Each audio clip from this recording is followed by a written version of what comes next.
کہ ایسی کتابوں پر عیب لگا رہے ہیں جو عظمت و بزرگی میں اپنا جواب نہیں رکھتی۔ میں خصوصیت کے ساتھ صحیح بخاری اور صحیح مسلم، جن کے بارے میں عام طور سے ہمارے علماء کا اتفاق ہے کہ ان کے اندر جتنی حدیثیں ہیں، روایات ہیں، درج ہیں، وہ سب قطعی طور پر صحیح ہیں۔ اور اگر کوئی شخص ان دونوں کتابوں کا اور ان کے اندر مندرجہ اخبار کا انکار کرے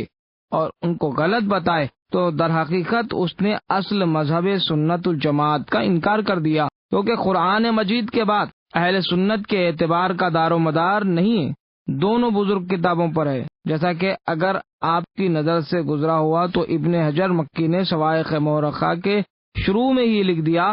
فضل اس کی کیفیت کے بیان میں ہے، یعنی کیفیت خلافت ابی بکر شیخین یعنی بخاری و مسلم نے اپنی صحیحین میں جو باجماعت امت قرآن کے بعد تمام کتابوں میں سب سے زیادہ صحیح میں، کیونکہ امت نے ان کی قبولیت پر اجماع کیا، اور جس چیز پر امت کا اجماع ہو وہ قطعی ہے، لہذا صحیح بخاری اور صحیح مسلم میں جتنی حدیثیں درج کی ہے وہ قطعی طور پر صادر ہوئی ہیں۔ لہذا کوئی شخص یہ کہنے کی جرت کیوں کر سکتا ہے قبلہ کہ ان دونوں کتابوں میں کفریات اور خرافات اور موہومات موجود ہیں؟ کہیے کیا کہتے ہیں اس سلسلے میں آپ؟ حافظ صاحب، اول تو آپ کے بیان میں اس جملے پر کہ یہ دونوں کتابیں ساری امت کی نظر میں قابل قبول ہے، علمی اعتراضات قائم ہیں، اور ابن حجر کے حوالے سے آپ کا یہ دعویٰ کہ 10 کروڑ صاحبان علم و عمل مسلمانوں کے نزدیک علمی عمل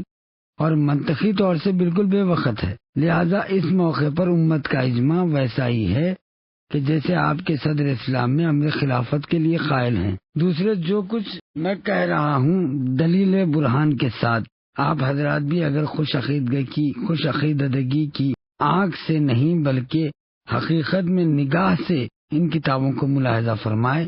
تو جو کچھ میں دیکھ رہا ہوں آپ کو بھی نظر آئے گا، اور ہمارے اور سارے اہل عقل کی طرف سے ان کے مندرجات اور مطہر مبتہم ہوں گے، جیسا کہ آپ کے بہت سے اکابر علماء جیسے دارقطنی، ابن حزم، شہاب الدین احمد محمد قسطلانی اور ارشاد الساری میں، اور علامہ ابو الفضل جعفر صاحب شافعی کتاب الامتعاء فی احکام السماع میں، اور شیخ عبد القادر ابن محمد قریشی حنفی جواہر المزیہ فی طبقات الحنیفہ میں، اور شیخ الاسلام ابو زکریا نودی شرح صحیح میں،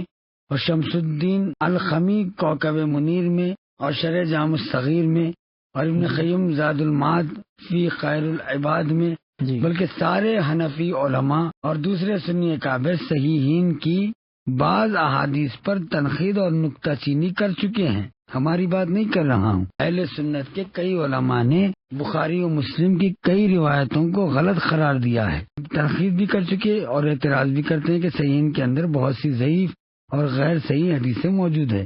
چونکہ بخاری و مسلم کا مستحا نظر حدیثوں کو جمع کرنا تھا اور نہ کہ ان کی صحت پر غور و غوص کرنا، آپ کے بعض علماء جیسے کمال الدین جعفر ابن سالم نے صحیحین کی روایتوں کو فضل و قباح بیان کرنے اور ان کے مصالح و معاب ظاہر کرنے میں صحیح بلیغ کی ہے، اور اس بارے میں روشن و آشکار دلائل و براہین قائم کی ہیں۔ لہذا تنہا ہم ہی مطالب کی تحقیق نہیں کرتے، آپ کے نشانہ ملامت نہیں بلکہ آپ کے اکابر علماء نے بھی حقیقتوں کی جانچ کرتے ہوئے اس قسم کی باتیں کی ہے بخاری و مسلم کے متعلق جو میں کر رہا ہوں۔ جب بہتر ہے کہ اپنے دلائل و براہین حاضرین جلسہ کے سامنے بیان کیجیے تاکہ فیض سے مطلب یہ کہ صحیح اور مستند فیصلہ ہو سکے۔ حافظ صاحب، اگرچہ اس وقت ہماری بحث کا موضوع یہ نہیں ہے، اگر میں اس بحث میں پڑ جاتا ہوں تو آپ کے سوال کا سلسلہ چھوڑنا پڑے گا، لیکن مقصد ثابت کرنے کے لیے مختصر طور پر چند نمونوں کی طرف اشارہ کیے۔ بسم اللہ۔ روح اعتباری کے بارے میں اہل سنت کی چند روایتیں۔ اگر آپ حلول و اتحاد کے کفر آمیز روایات، خدا تعالیٰ کی جسمانیت اور رویت کا عقیدہ جو باختلاف عقائد دنیا میں دیکھا جاتا ہے یا آخرت میں دیکھا جائے گا، جیسا کہ حنبلی اور اشعری سینوں کا ایک گروہ اس کا قائل ہے، مطالعہ کرنا چاہے تو اپنی معتبر کتابوں کی طرف رجوع کیجیے، خصوصاً صحیح بخاری جلد اول باب فصل السجود من کتاب الاذان، اور صحیح مسلم جلد اول باب اثبات اور امام احمد ابن حنبل جلد دوم صفحہ 175 پر آپ کو کافی ذخیرہ ملے گا۔ میں نمونے کے طور پر انہی ابواب میں سے 2 روایتیں آپ کے سامنے پیش کرتا ہوں۔ ابو ہریرہ سے روایت ہے کہ جہنم کے شوروں کی آواز جوش و خروش بڑھتا جائے گا اور اس میں سکون نہ ہوگا یہاں تک کہ خدا اس میں اپنا ایک پاؤں ڈال دے گا،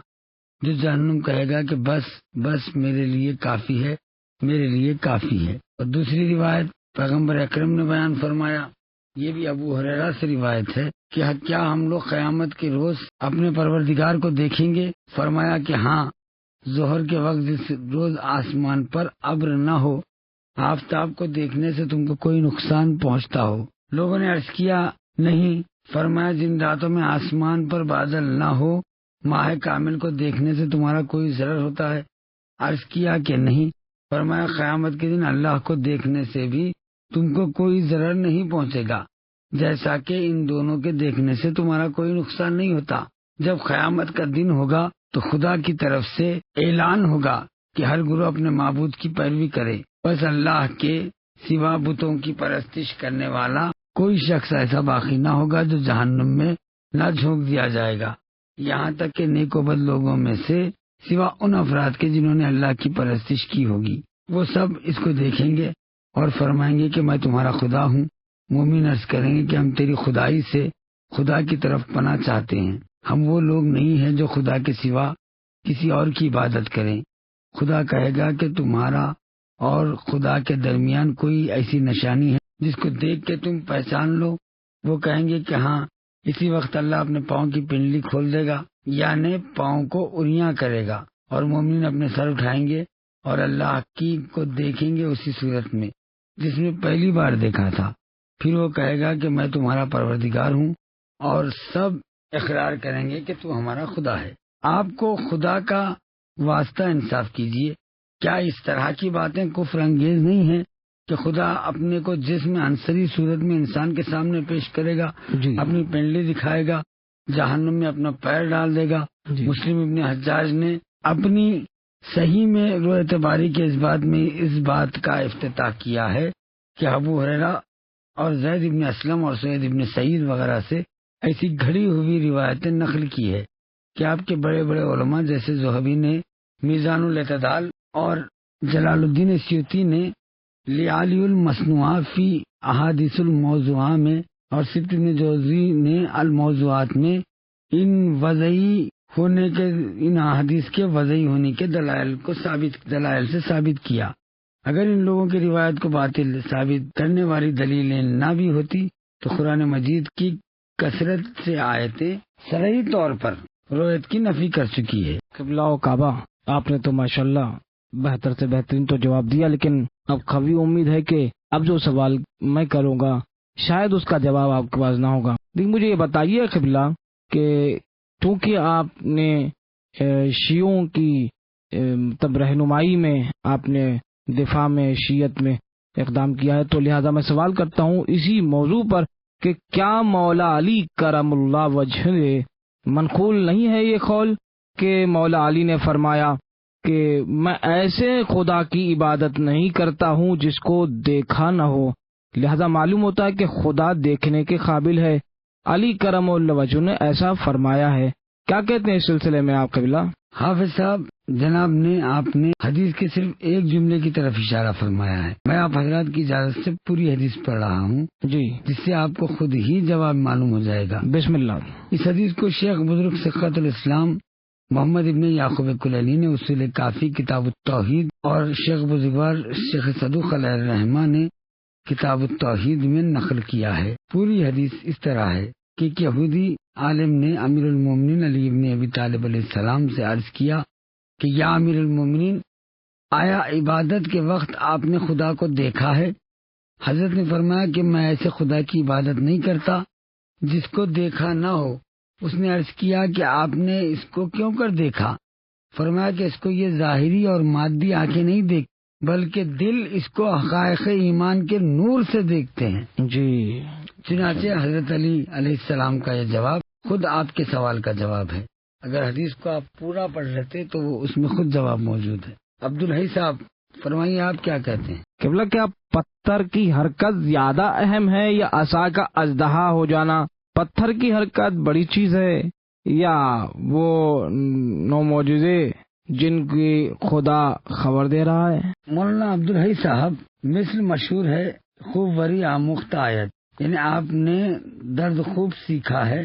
لیکن دعا کا سراغ کھو دیا ہے۔ جناب محترم،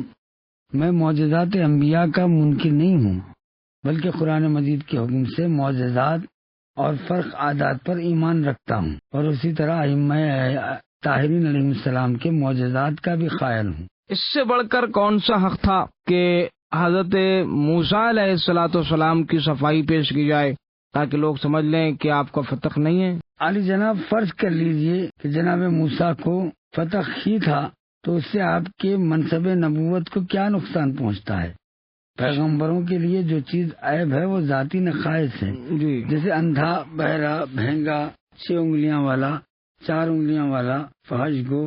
مفلوج، ماورائے زادشل ہو جانا وغیرہ، ورنہ جسمانی نقائص جو عوارض کی وجہ سے پیدا ہوتے ہیں، جیسے کثرت گریہ کے نتیجے میں حضرت یعقوب اور حضرت شعیب کا نابینا ہو جانا، حضرت ایوب کے جسم پر زخم، جنگ احد میں خود خاتم الانبیاء کے دندان مبارک شہید ہونا،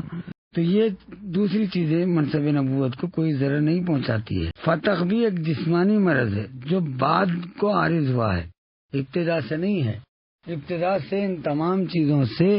انبیاء و ائمہ مبرہ ہوتے ہیں، یہ مرض بعد میں آیا ہے، لہذا اس میں کون سی اہمیت تھی کہ کسی ایسے معجزے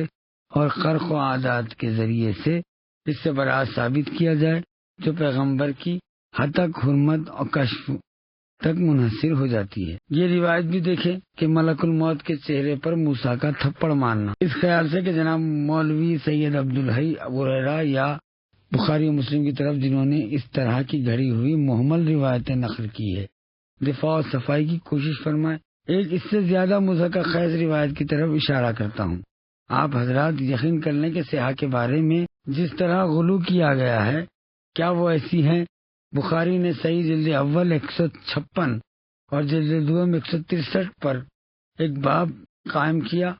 اس میں یہ روایت کو نقل کیا کہ ملک الموت حضرت موسیٰ کے پاس آئے اور کہا کہ اپنے پروردگار کی دعوت قبول کیجیے۔ اس پر حضرت موسیٰ نے انہیں ایک ایسا تھپڑ لگایا کہ ان کی ایک آنکھ پھوٹ گئی، وہ کانے ہو گئے۔ چنانچہ ملک الموت خدا کے واپس گئے اور کہا، تو نے مجھ کو اپنے ایسے بندے کے پاس بھیجا جو مرنا ہی نہیں چاہتا، اور میری آنکھ اس نے پھوڑ دی۔ خدا نے ان کی آنکھ پھر پلٹا دی اور فرمایا کہ میرے بندے کے پاس واپس جا اور کہو کہ اگر زندگی چاہتے ہو تو بیل کی پیٹھ پر اپنا ہاتھ رکھو، جتنے بال تمہارے ہاتھ میں آ جائے ہر بال کے عوض میں 1 سال زندہ رہو گے۔ اور امام احمد ابن حنبل نے اپنی مسند میں اور محمد ابن جریر طبری نے اپنی تاریخ کے جلد اول وفات حضرت موسیٰ کے ضمن میں ابو ہریرہ سے یہی روایت اتنی